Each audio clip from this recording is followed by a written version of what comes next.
Première chose sur le point liquidité, on le voit ici, ça fait un moment qu'on en parle, regardez là, le bilan de la Fed qui augmente pour la première fois depuis bien longtemps. Nous sommes dans une période transition en termes de politique monétaire. La baisse des taux, l'arrêt du QT, c'est fait, c'est des signaux qui sont positifs. On le voit, le bilan de la Fed qui commence à remonter, ça fait un moment qu'on n'avait pas vu ça.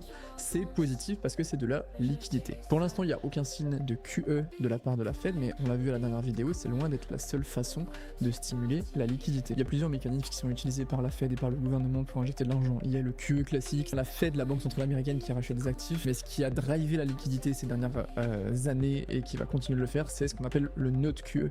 Et c'est vraiment ça qu'il faut surveiller. C'est des mécanismes de non, c'est pas du QE, vous inquiétez pas, mais qui ont des effets un peu similaires. Et on est clairement en plein dedans. On a eu l'arrêt du QT, on a la baisse des taux, la Fed qui a recommencé à racheter 40 milliards de T-bills à partir du mois de décembre, ça continue, on a des rachats de maximum 40 milliards, c'est le plafond, tous les mois, c'est quelque chose qui est positif. Et Trump a aussi annoncé qu'il allait injecter de la liquidité dans les MBS, dans les prêts hypothécaires pour favoriser les crédits. En gros, Trump il fait pression sur la Banque Centrale pour qu'elle baisse les taux. La Banque Centrale veut pas trop baisser les taux, en tout cas pas à son rythme. Il a dit ok, bah on va créer notre propre QE. Et du coup, voilà comment ça fonctionne avec ce magnifique tableau Canva.